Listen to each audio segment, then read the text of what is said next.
আসসালামু আলাইকুম। তো সবার কি অবস্থা? আজকে আমি কথা বলবো হইলো যে 1099 নিয়ে। তো অনেকেই দেখছি জানতে চাইছেন যে ভাই 1099 এর বর্তমানে কি অবস্থায় আছে?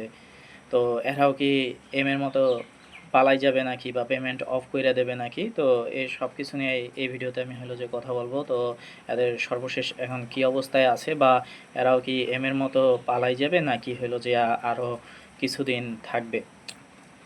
আচ্ছা, যদি বিস্তারিত আরও জানতে চাও আর সব কিছু জানার জন্য চ্যানেলটা সাবস্ক্রাইব করে আমার সাথে যুক্ত থাকো।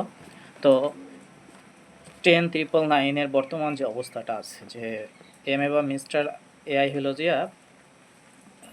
উইথড্র অফ করে দেওয়ার পরে সবার ভিতরে একটা হলো যে ভীতি কাজ করতেছে। তো যারা হলো যে 1099 হলো ইনভেস্ট করছো তাদের ভিতরে এই ভীতিটা হলো যে কাজ করতেছে যে তাহলে এরাও মনে হয় ভাইগে যাবে, কিন্তু সত্যি বলতে এরাও হলো যে পালাবে। এবং এখন সেই পালানোটা কি আর কিছুদিন লেট হবে নাকি খুব তাড়াতাড়ি পালাবে, এটা ডিপেন্ড করবে হলো জিয়া এই যারা হলো জিয়া এই অ্যাপসে হলো যে টাকা ইনভেস্ট করছো সম্পূর্ণ তাদের উপরে।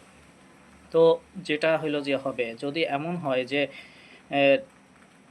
যে এম এর পালানো দেখে যদি 1099 যারা হলো আছে এরা যদি সবাই হলো যে টাকা উইথড্র দেওয়া শুরু করে, আর যদি সাথে যদি হলো নতুন করে এদের কোনো আর টাকা ইনভেস্ট না হয়, তো কি হবে তখন হলো এরা টাকা হলো যে উইথড্র দিতে পারবে না, তখন তাদের বাধ্য হয়ে হলো পালাইতে হবে।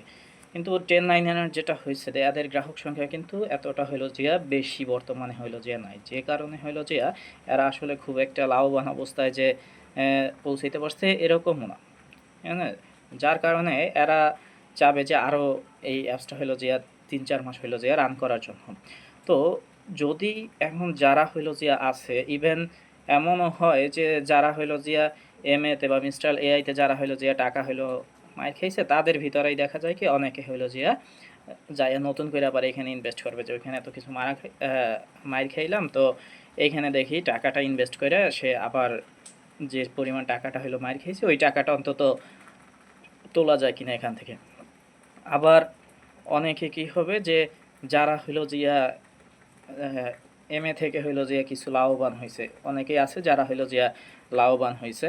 তো ওরা হইলো যে যেটা করবে যে লাভের টাকাটা তো আসলে হইলো কাজ কইরা পায় না, এই টাকাটা তো আসলে হইলো যে ফাও মানে অনেকটা হইলো যে জুয়া খেলার মতো, তাই তো, যে জুয়া খেলায় জিতছি। তো এই টাকা হইলো যে যেহেতু টাকাটা আমি পাইছি, তো আচ্ছা যে টাকা আমার লাভ আছে ওই টাকাটা আমি এখানে হইলো যে ইনভেস্ট করে দিই। তো অনেক কে এটাই হইলো যে করবে।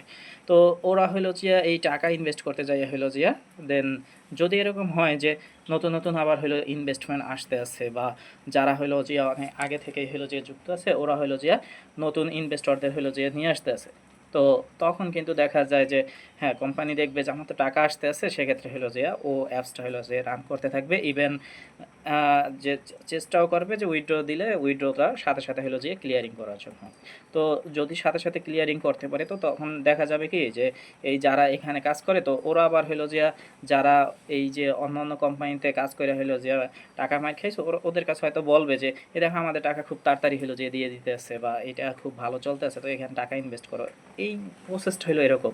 তো ওদের আসলে মেন প্রসেসটাই হলো এটা যে ওরা যতদিন টাকা পাবে ততদিন চালাবে, আর ওরা তো আসলে ওদের পকেটে যে টাকাটা দেয় ওই টাকাটা তো আসলে তোমাদের কারো কাছেই দেয় না, জাস্ট তুমি ইনভেস্ট করো তোমার টাকার কিছু মানে একটা নির্দিষ্ট একটা অংশ হলো যে নতুন যারা ইনভেস্ট করে বা উইথড্র যারা হলো যে দেয় ওদের ওইখান থেকে হলো দিয়ে দেয়, আর বাকি টাকাটা কিন্তু ওরা যে ফার্স্টে একবার যে নিয়ে যায় ওটা নিয়েই যায়, ওই টাকা আর কখনোই হলো যে ফিরে আসে না। তো এই হলো যে 1099 হলো যে অবস্থা। তো বলা যায় এমন হইতে পারে যে আগামী এক সপ্তাহ ভিতরে এরা হলো যে চলে যাইতে পারে, যে সবাই যদি টাকা উইথড্র দেওয়া শুরু করে তখন তার এই টাকাগুলো ক্লিয়ারিং করতে পারবে না, তখন ওরা বাধ্য হয়ে হলো চলে যাবে। আবার যদি এমন হয় যে না ওদের নতুন নতুন হলো প্রচুর ইনভেস্টর আসতে আসছে বা এই এম এ থেকে বা মিস্টার এআই থেকে হলো যে সবাই মার খেয়ে বা এই কোম্পানিটা চলে যাওয়ার পরে নতুন করে আবার সবাই হলো এদিকে হলো ইনভেস্ট করতেছে, তখন দেখা যায় হয়তো আর 3 থেকে 4 মাস হলো যে এরা থাকতে পারে। এই হলো বর্তমান অবস্থা। তো এইগুলা থেকে যতটা সম্ভব বিরত থাকো, এটা আসলে সম্পূর্ণ একটা প্রতারণা, একটা জুয়া খেলা, এটা এইগুলা ছাড়া আর কিছুই না। তো আমি তোমাদের বলবো এই সব অ্যাপসে কোনো ধরনের অ্যাপসে এগুলা টাকা ইনভেস্ট করো না। এগুলা বাংলাদেশে সম্পূর্ণ ইলিগ্যাল একটা প্রসেস। এরা হলো যে ভণ্ডামি বা হয়রানি বা এই টাকাগুলো আত্মসাৎ করার জন্যই এরকম একটা ডিজিটাল পন্থা হলো এরা বাইছে নেয়, যে অ্যাপসের মাধ্যমে বা ওয়েবসাইটের মাধ্যমে হলো যে একদম যে প্রান্তিক পর্যায়ের যে মানুষগুলো আছে বা বেকার যে যুবকগুলো আছে ওদের কাছ থেকে হলো যে টাকাগুলো সংগ্রহ করার জন্য। তো সবাই এখান থেকে বিরত থাকো। আল্লাহ হাফেজ।